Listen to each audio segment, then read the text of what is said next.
Isa pong bagong analyst na kilala bilang Ripple Bullwinkle ang naglabas ng nakakagulat na pahayag tungkol kay XRP. Ayon sa kanya, halos lahat ng bangko sa Europe ay konektado.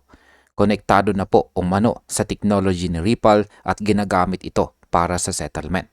Sinasabi pa niya na kung magpapatuloy ang ganitong expansion, maring umabot po sa $400 ang presyo ni XRP.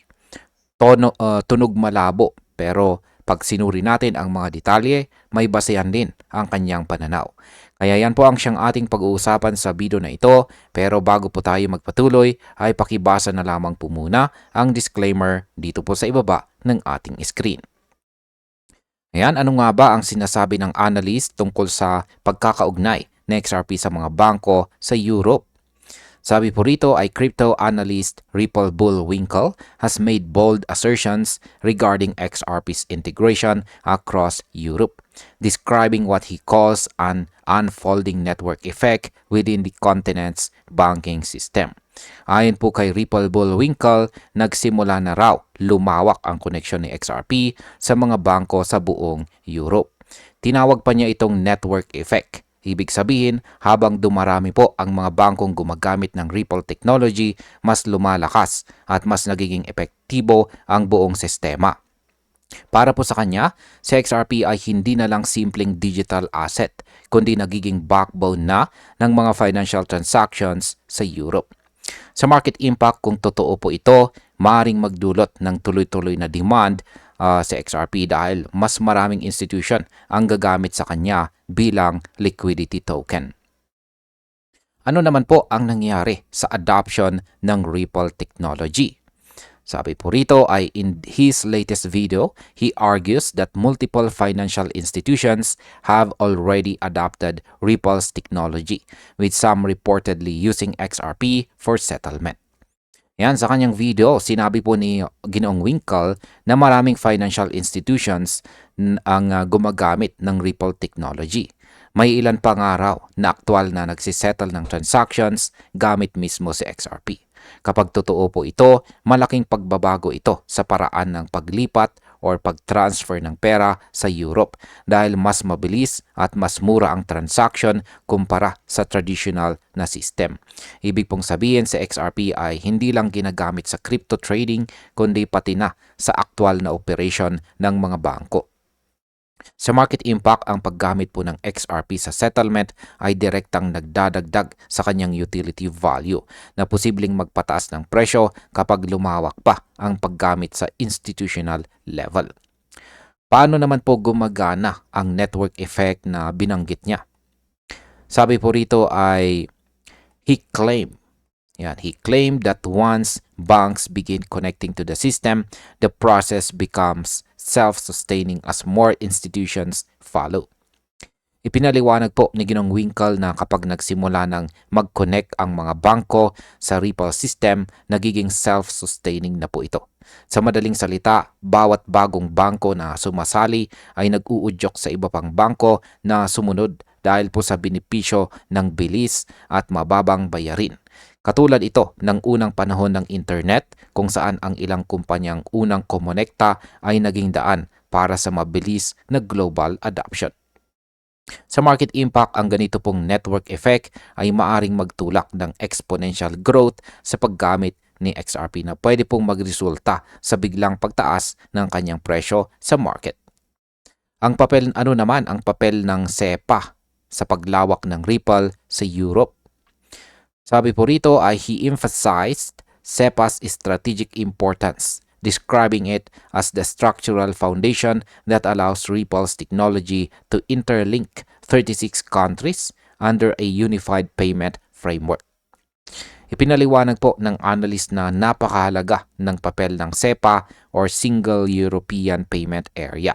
Dahil dito, maaaring magkaisa ang 36 countries sa iisang payment system. Ang Ripple technology raw ang nagsisilbing backbone ng Unified Payment Framework na ito. Dahil dito, mas madali at mas mabilis ang cross-border transactions sa buong Europe. Kung totoo po ito, si XRP ay nagiging sentrong bahagi ng bagong financial infrastructure ng kontinente. or continent. Sa market impact, ang ganito pong integration ay pwedeng magbigay ng malawak na adoption para kay XRP, magdulot ng mataas na liquidity at magpataas ng investor confidence.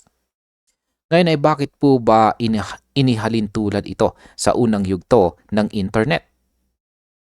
Sabi po rito ay Ripple Bullwinkle likened the current phase to the early stages of the internet's development, where initial infrastructure paved the way for widespread adoption.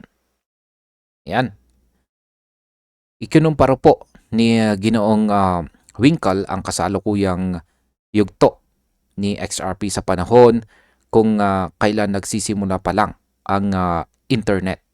Noon kakaunti pa lang ang kumikilala sa potensyal ng internet, pero kalaunan ay naging pundasyon po ito ng modernong mundo. Ganon din daw ang mangyayari kay XRP. Ang kasalukuyang integration ng mga bangko ay maaaring magbunga ng napakalawak na paggamit sa hinaharap. Kaya ang market impact po rito ay ang ganitong analogy ay nagpapakita ng long-term vision para kay XRP na pwedeng magdulot ng hype at long-term bullish sentiment sa mga investors. Paano naman po pinapabuti na XRP ang bilis at liquidity ng sistema? Yan, sabi po rito ay he explained that the more institutions that join, the greater the liquidity and reliability of the system becomes. Yan po. Highlight natin. Ayan. Ayon po kay Winkle, habang dumarami ang mga bangkong konektado sa Ripple system, mas nagiging matatag ang liquidity at mas maaasahan po ang settlement speed. Ibig sabihin, bawat karagdagang institution ay nagpapabilis sa daloy po ng pera at nagpapalakas sa network. Sa ganito pong paraan, mas lumalawak ang tiwala ng mga bangko sa paggamit kay XRP sa kanilang mga operasyon. Sa market impact, kapag patuloy itong lumaki, posibleng maging standard na settlement token si XRP sa Europe na pwede pong magdala ng malaking pagtaas sa kanyang market capitalization. Ngayon ay totoo bang posibleng umabot sa $400 sa XRP? Ayan. Sabi po rito ay beyond technical integration, Ripple Bullwinkle speculated on the potential market impact, suggesting that XRP could reach as high as $400 if current trends continues. Ayon po kay Ginong Winkle, kung magpapatuloy ang ganitong expansion sa Europe, posible raw umabot sa $400 ang presyo ng XRP. Ang basihan daw nito ay ang malawak na paggamit ng Ripple technology at ang pagtaas ng liquidity dahil sa mga bangkong sumasali. Pero aminado rin siya na ito ay speculative projection lamang at wala pa siyang direktang ebidensya para patunayan ito. Ang market impact po dito ay kahit speculative, ang ganitong mga prediction ay nakakaapekto sa investor psychology na pwede pong magdulot ng short-term buying pressure sa market. Ngayon ay may ebidensya ba na sa sinasabi ni Ginoong Winkle? Yan. Sabi rito ay, however, he did not provide direct evidence or specific data to support the estimate. Instead, he frames it as a hypothetical projection based on adoption momentum. Tulad po ng sinabi rito ay wala pang konkretong ebidensya itong si Winkle, si Ginong Winkle na magpapatunay sa kanyang $400 na prediction. Ang kanyang pananaw ay nakabase lamang po sa obserbasyon ng adoption momentum sa Europe. Kaya mahalagang paalala po ito para sa mga traders na huwag pong agad maniwala sa mga malalakas na claims ng walang data or datos. Sa market impact, ang kawalan ng ebidensya ay nagbabalanse sa sobrang optimism. Kaya ang presyo po ni XRP ay mananatiling volatile habang naghihintay ng kumpirmadong developments. At bilang panghuli, ang aking opinion naman tungkol dito ay sa lahat ng sinabi ni Ripple Bullwinkle, malinaw na may malaking potensyal po si XRP sa loob ng European banking system. Pero dapat nating tandaan na iba ang speculation sa verified data. Posibleng may mga bank partnerships nga si Ripple pero ang eksaktong antas ng paggamit kay XRP bilang settlement token ay hindi pa po malinaw. Gayunpaman kung totoo po ang mga claim na ito, maaaring masaksihan po natin ang isa sa pinakamalalaking pagsabog ng presyo sa kasaysayan ng crypto. Bilang mga traders at investors, magandang obserbahan po natin ang mga kilos ng mga bangko sa Europe at kung paano po nila ginagamit ang Ripple system. Kung magpapatuloy po ito sa XRP ay posibleng maging core asset ng global finance. At ayan, hanggang dito na lamang po tayo sa video na ito mga ka-crypto. Maraming salamat sa panunood.